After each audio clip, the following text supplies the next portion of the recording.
has now expressed concerns over the low rate of cancer treatment in the country. Speaking at a conference marking the 2017 International Day of Medical Physics, the minister noted that adequate training and retraining of staff and creation of more radiotherapy centers in every region will enhance quality treatment of patients diagnosed with cancer.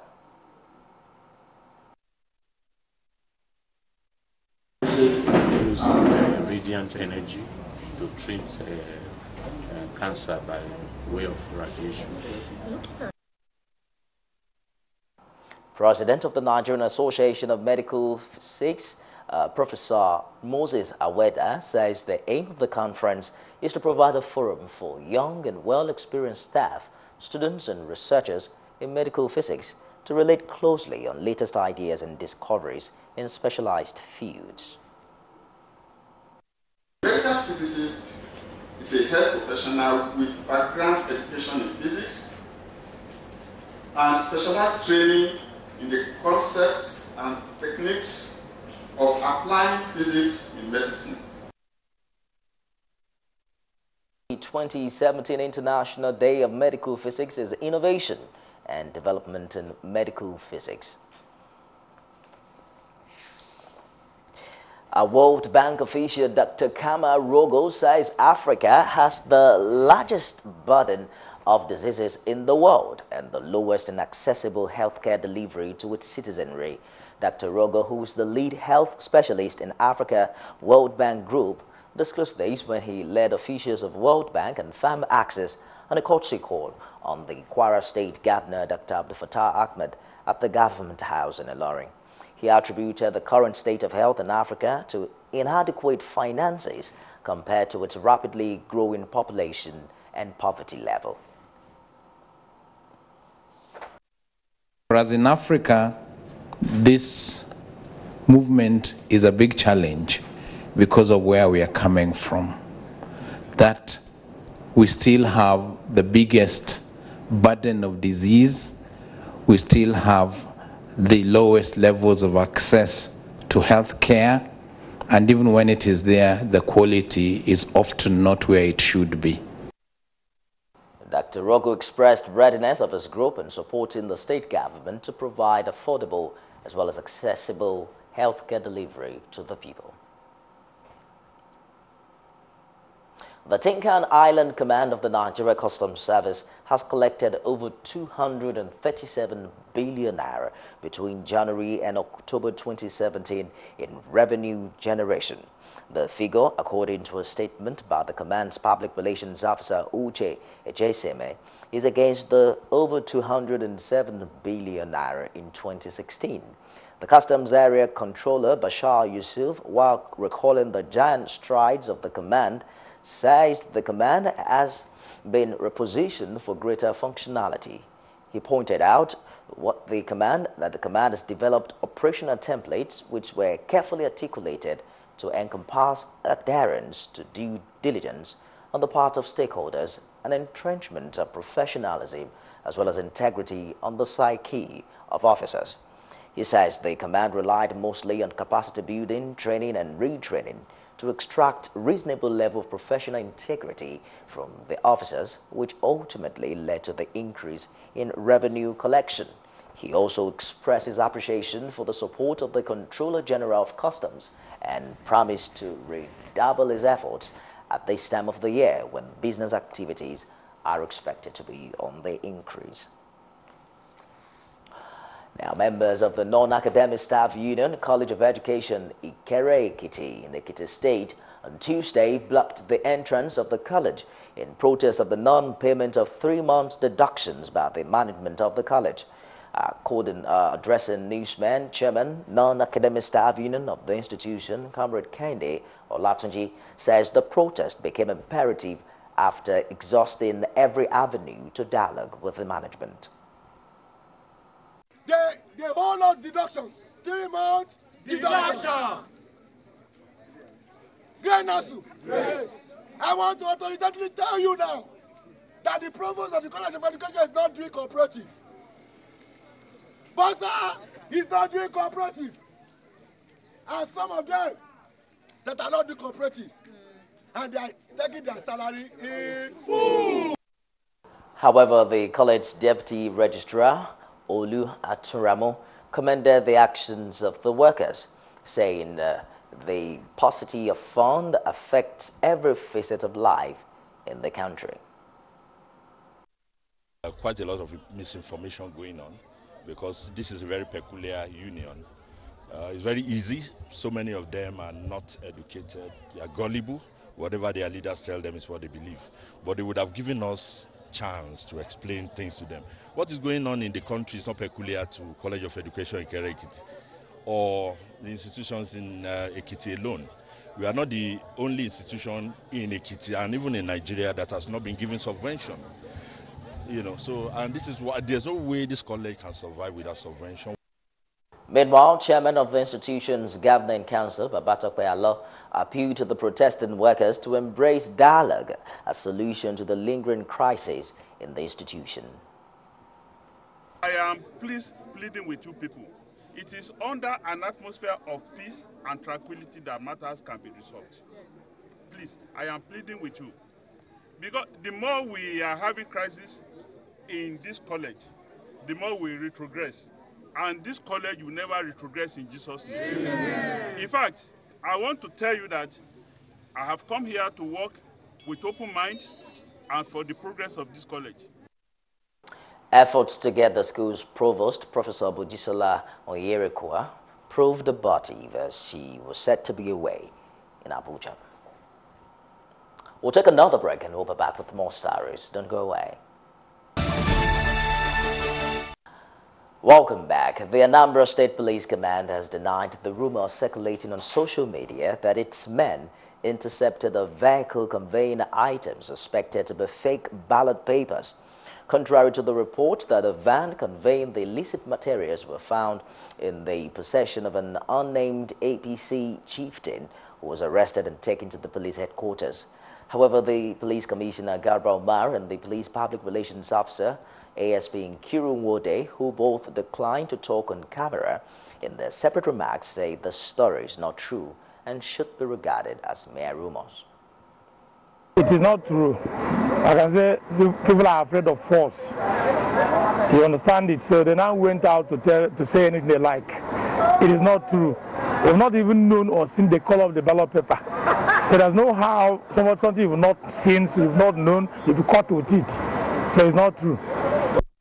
For some other APC faithful, the rumor is geared at creating confusion in the state ahead of the scheduled election, and it's the handwork of mischief makers. Let nobody bring confusion. If you feel that you are being defeated, just pack your luggage and leave. Don't feel that the best way out is to cause confusion. The demo is so clear. The winning team is so clear. And let the winning team win. And let us follow the winning team. I cannot be a poor man and at the same time a rich man. Well, our candidate is the masses' choice. Therefore, we're not doubting whether we win or not. We know we win. Because we've gone out, we've had people, we've seen them on the street, we are discussing and chatting with them, and know they want us. So we must win. While the leadership of APGA has demanded that the police tell the public the truth and disclose the whereabouts of the exhibit they intercepted. The Oyo State House of Assembly has approved the extension of caretaker chairman's tenure in the state for another 4 months. It has also received from the executive arm a list of 11 nominees as chairman of the newly created local council development areas in the state.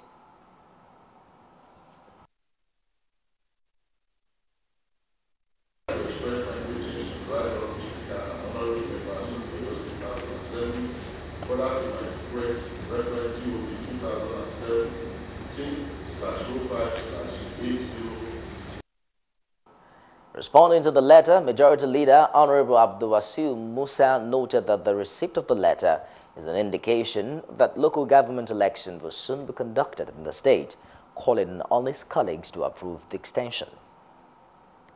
As regards the first one, Mr. Speaker, I move that the House consider and approve the extension of the tenure of the caretaker chairman.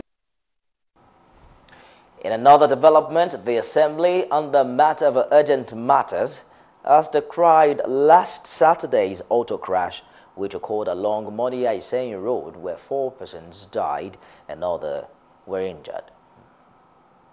Motor accident around Monia involving a tipper loaded with sand.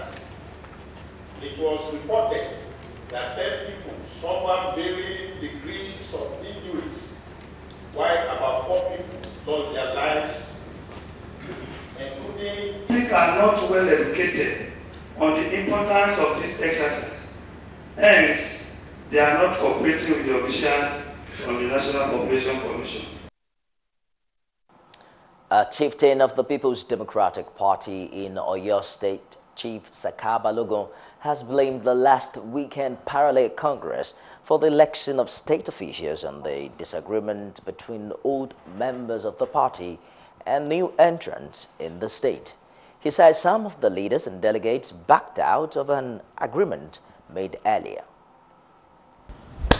That was the end of it.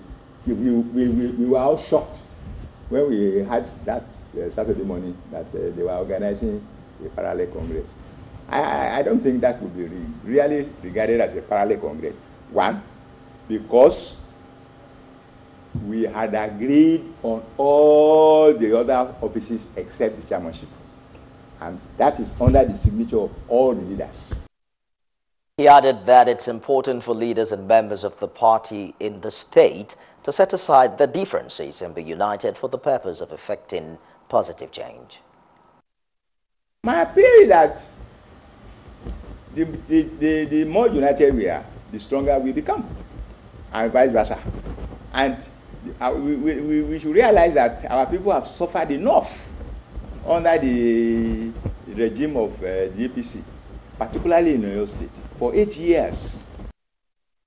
Recall that the parallel Congress held at the weekend produced 2 chairmen for the PDP, leading to the emergence of factions in the Oyo State chapter of the party. In Adamawa State, despite a court order set to have been issued in Abuja, the People's Democratic Party has gone ahead to conduct a state congress in Yola, the state capital. Now, the development polarized the party, with some members boycotting the congress, resulting to the division in the party membership. Correspondent Hebron Giwa reports that delegates converged on the Lamido Cinema, venue of the event, as early as 8 in the morning for screening before being admitted into the arena.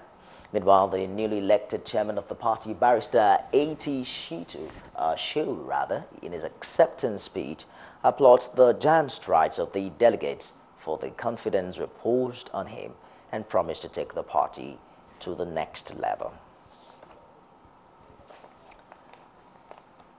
Chairman of the Trade Union Congress Bayelsa State Chapter, Comrade Tari Donana, has now challenged the Bayelsa State government to provide evidence or proof of fraud by TUC members in the state payroll.